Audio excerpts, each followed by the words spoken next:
Hey, I'm Andrew Hyatt, and you're watching The Music Enthusiast. Hi, I'm Sarah from Music Enthusiast, and today I'm here with Andrew Hyatt. How are you? I'm doing well. How are you doing, Sarah? So good. Again, I am so obsessed with Close to You. Like, it's actually insane. It's been on rotation. Oh, thank you so much. I am too, actually. That song almost didn't make it on the record. It was the last song. So we were done the record, and at the last minute, we called an audible and decided to record it. We had a whole other single release plan laid out. The artwork was done, like the scheduling was done. And I sent that song to my management, and they came back right away and they were like, hey, we're putting this on the record and this is the lead single. So I'm glad you love it. Yeah, totally. And the song that was supposed to be released during Close to You, is that off the record or is it like? No, it's still on the record.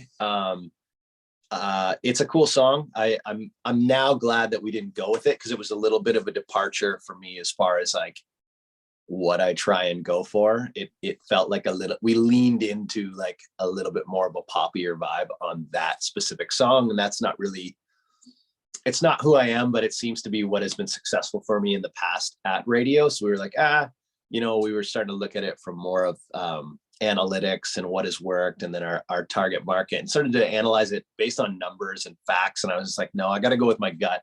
I want to put something out that feels great, and this did. So Yeah, totally. I mean, I I mostly listen to like indie alternative, but this really got me into being a fan of yours. So I mean, you got me on your little team.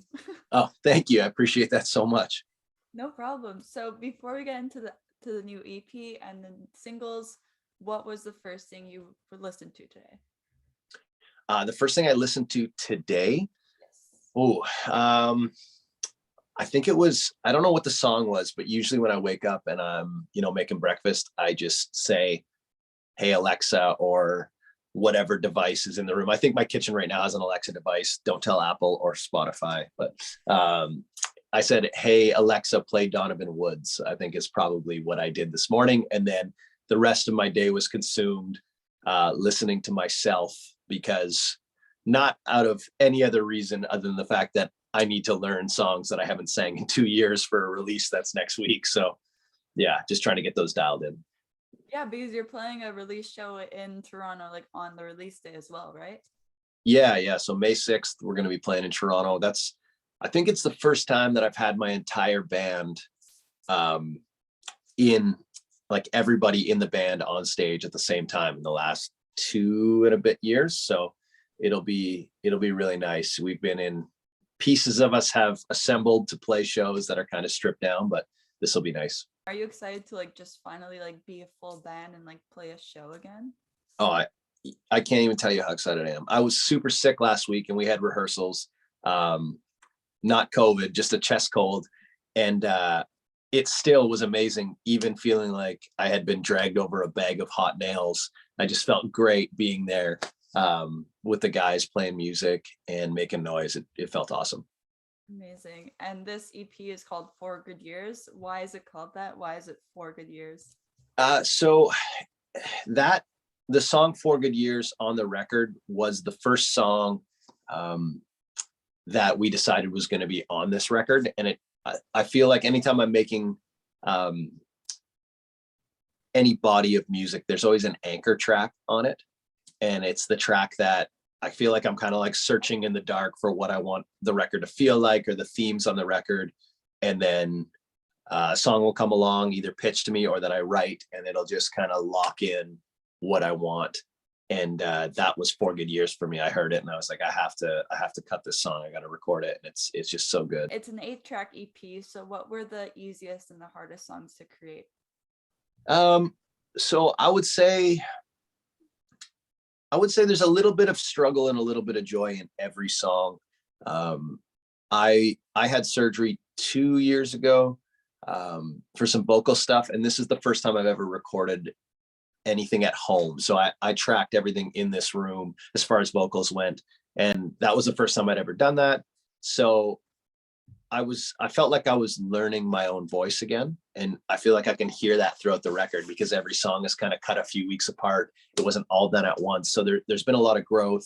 The last song that we recorded well, actually we re-recorded it, is a song called Still Something, because I had tried to release that song almost 2.5 years ago.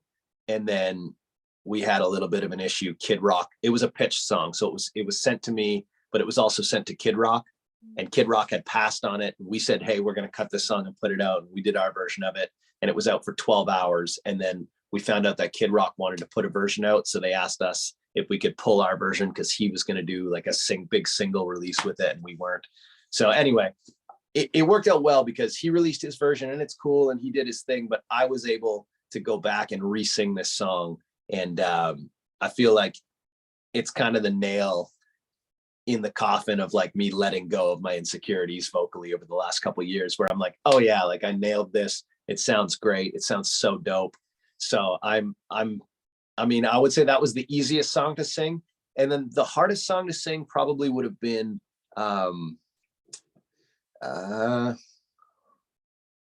Don't Nothing Change, just because that song sits really outside of what I do naturally vocally. There's a lot of just really long notes held back to back to back in that song, and I tend to be like a word canon. I prefer to like shorter words and a lot of them. So it challenged me, but I feel like it came across great, and I'm proud of that one as well. And when you were recording those vocals for that song, I mean, was it late at night? Was it early in the morning? Did you like keep your significant other like up at night? So we're at first during the pandemic, we were both upstairs. We had just bought a house, and the basement we had stripped it down to like concrete and studs. So we were doing renovations. So the first little bit, yeah, I think we were probably a little bit too on top of each other in a bad way, just like ready to kill each other, too much FaceTime with me singing the same line over and over again, and her trying to be on calls for business. So I built this room, a studio in my basement, and it's a little more insulated down here, like isolated, not insulated, insulated and isolated, I guess, from her. So she can't hear me. I tend to record at night. Around 3 or 4, I'll usually fire up my rig, and then I'll kind of take a few passes at it, and then I eat dinner, and then I usually come back around 7 o'clock and start singing. Okay, awesome. As soon as you said 3 or 4, like I thought morning, but I'm like, no. Oh no, God, no. I'm usually like in bed at 2 or 3, and then I sleep till 9:30 or 10, and then I get up, and I feel like I've just been bred for that schedule. Even when I was not just a full-time singer, I was working shift work. So afternoons are kind of my vibe. I mean, that makes more sense than being up and waking up at like, I don't know what time that would be. Yeah, just getting up too early, and yeah, it's not my vibe. Some people love it though. They thrive on it, right? Yeah, exactly. I mean, to each their own. Exactly. And the latest track released for this EP is High Tide. It's more of like a slow, chill vibe, and Close to You is like Roll Your Windows Down. And then Don't Nothing Change, which is like in between both. So, I mean, what was it like sort of just making a variety of sounds and variety of just like sort of like vibrations, I guess you could say, in songs? Yeah, I get what you're asking. Yeah, I think our goal is to get something that's cohesive, but then also create something that has enough variance in it to keep people interested, right? Like I don't want to record the same song 6 times or 7 times with the same themes and the same, tempos. I want something that's going to be a little bit more heartfelt, and then I want something that's just going to, like you said, make you want to drive around with the windows down. And then I want the songs that are going to meet you when you're just had your heart torn out of your chest and you're sad, right? I want those. And then I want a song that you can just throw on and just be happy, and it just like works well to put you in that state of mind. So yeah, I think we just try and constantly create stuff that feels diverse, would be the word. And with many of the singles, you worked with Scott Cook, who you've worked with like many times before. So what's so special about this connection that you just keep coming back to him? Yeah, so with Scott, he came on as a manager right after we put out a song called On Me. So that was actually my first top 10 at radio. And that would have been a few years back, four, maybe 5 years ago. And he actually mixed that song. So he didn't produce it, but he was the mixer on it. Him and Dallas Smith came on his management team for me. And so Scott and I worked together on the second song, which was a song called Do It With You. And we saw some success with that. That went top 10 as well. And then him and I did Habit as well, the next single. And that I think went to 12 on the chart. So, we 3 songs in the top 15 back to back to back, 2 of them top 10s. I was like, yeah, this seems to be working. It seems to be going the right way. And he just gets my vibe, right? There's just no weirdness. It's like I sing, he knows what we're going for. If I tell him, the last record I said, hey, I want this to feel a little bit more like a rock record because that's where my head's at. And, he delivered. We had songs that, for better or worse, some of it country radio was like, I don't know what to do with this because it's like a rock song. And then rock was like, we don't know what to do with this because this is a country song. But it made me happy and people seemed to stream them and love them, and radio did support. I needed that. And then the song after that, Neverland. So yeah, I don't know. Long story short, there's just a cohesion there that's great. And it works really well. So Yeah, and I mean that sort of reminds me of like Mariana's Trench, how when they were started out, they were like, "Oh, we're not really rock, but we're not really like pop." So like radio stations were like that too. So that yeah. sort of reminds me of you guys together. Yeah. I just want to do what feels like me, right? I don't really want to pander. I don't really want to, I don't know. Sometimes I'll be like really loving something that is a little bit more bubblegum pop vibes, and the melody just speaks to me. There's a song called God's Green Earth on the new record, and it has that, it just feels light, you know what I mean? And when I heard that song and I was like, yeah, I want to cut this. I'm really feeling this. And then a song like 4 Good Years, which has some darker, heavier undertones. And it's like, it's a deeper story, that just hit me a certain way. And I just want to follow what I love so that at the end of the day, when I listen to every record, I'm like, man, I'm glad I did what I wanted to do. You know what I mean? Yeah, totally. And I mean, you're also a lover of film, like film photography. You shot Yeah. like cover art. Um, Yeah. I also love film photography and photography in general. So what got you into like film photography? So I guess, I mean, I've always loved photos. I've always loved taking photos. And then I guess at some point in time, I ended up picking up a camera called a Fujifilm X100F, which it's like a film emulation camera. It just does, it's a great camera. And I went on a vacation and I took photos and I loved them. And I was like, oh, these look cool. I didn't really know what I was doing, but 1 in every 50 photos would turn out great. And then I started to analyze why, and then meeting photographers in the industry who became friends, like Lane Dorsey and Brandon Ferguson, who are both great photographers and just jacks of all trade. You know what I mean? Like they're either musicians or video guys. And that started to inspire me. Just, we'd do road trips. We'd go on road trips and these guys are snapping photos. So then I'm snapping photos. And then I always felt like I was chasing film more and more. Like I just could never get the digital to look the way I wanted it to look, even though it was like as close as you could get. It just didn't feel right. And some guys have that recipe dialed. I just couldn't find it. So then I was like, well, actually I got it right here. I'm like, you know what? I'm going to grab this film camera with just a nifty 50 on it. And I'm going to throw a roll of Portra 400 in it and push it one stop and see what that looks like. And I was inspired to do that because I had some photos taken for press by this guy, Nick Swift, who, if you've never seen his work, he's dialed. He's worked with, literally a ton of country artists. But I think the first thing that I saw that he photographed was this girl, Jillian Jacqueline, and Mason Ramsey. Like when he first did like the yodeling Walmart kid and kind of came out, Nick just made him look like such a badass, and it was awesome. So I went to see Nick. He shot some stuff, made me look like a badass. Like I'm not that cool in real life, you know what I mean? But he made me look so cool. And that just inspired me. I was like, there's something about the textures and the warmth and the depth of film that you can't get anywhere else. And then when the pandemic hit, I know this is a really long way to answer this question, but music had kind of hit this point where music was an anxiety inducing thing for me because it was my career, and my career was on hold with the pandemic, or not so much on hold, but in this state of disarray where, we were still creating stuff and creating music and creating content, but there wasn't that many shows. So my life shifted.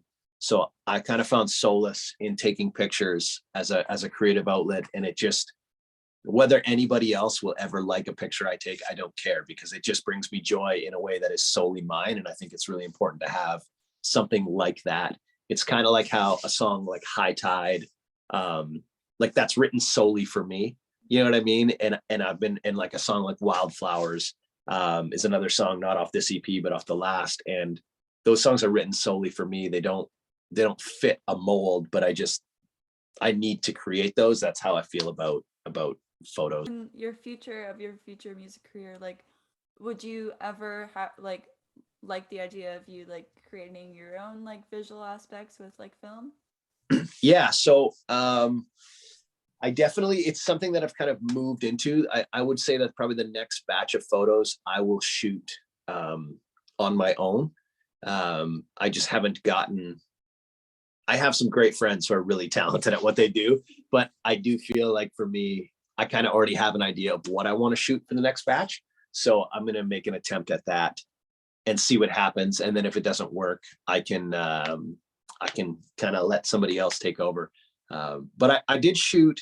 There was a song we released called "I Didn't Know" or "Didn't Know Me" is what it's called, and I shot that photo. That's a self photo, just set up in my entranceway with the light coming through the door, and then a big reflective sheet on one side of me, or a big diffusion sheet on one side of me, and a camera set on a black wall, and we edited it to make it look great. But that photo turned out great. So Amazing. Well, I cannot wait for this EP to release. Who are your favorite artists right now? uh, I feel like that is constantly in a state of flex or flux. I'm not sure what the right word there is, but I tend to gravitate towards a few staples for me. I love the lyrics and the writing of, like, Donovan Woods. Mhm. Um, I love what he does. I think it's really good. And then, obviously the guys who are just crushing the world right now, like Morgan Wallen and Hardy and Ernest. Those guys are amazing. And then, that Southern rock vibe is like the Cadillac Three, singer songwriter stuff. You get the Jason Isbell vibes. Brent Cobb, huge fan of like what he does. I loved that gospel record that he just put out. Um, yeah, and then, honestly, a lot of my friends are, I love what they're creating as well. You got people like JJ Shiplett, Kelly Prescott, Jessica Mitchell, Sean Austin, Jojo Mason. A lot of the people that are on our team. I'm trying to think if I've forgotten anybody. But those people, I look at them and I don't see them as competition. I see them as like setting standards and setting a bar for us. And we constantly are doing this with each other, or trying to, you know what I mean? And it's like iron sharpening iron. So that's the goal. And there's a lot of great, there's a lot of great stuff in country in Canada happening, whether they're Canadian artists who are living in the States or living in Canada. I think there's great music, right? You got people killing it, like Mackenzie Porter to Neil Arts, the Rec Laws, you know, James Barker Band, all those guys, they're creating great music. So yeah. I mean, that's an amazing, like, jam-packed list. Yeah, sorry. I gave you probably way too much there. No, I love when like artists just go on and on and on about other artists. It's the best thing. Yeah, I tend to consume music in a weird way where I'll like take as much of it as I can for as long as I can. And then when it comes time to like create or write or do anything like that, or like I just stop listening to music entirely because I don't want to be pulling from influences of other songs, right? Yeah. I mean, that must be so hard because just releases are coming like every single day. Yeah. Yeah. It breaks your brain a little bit. Well, I mean, thank you so much for chatting with me. It was so much fun. I cannot wait for this EP to be released. And yeah, just thank you so much again. Oh, thank you so much for having me, Sarah.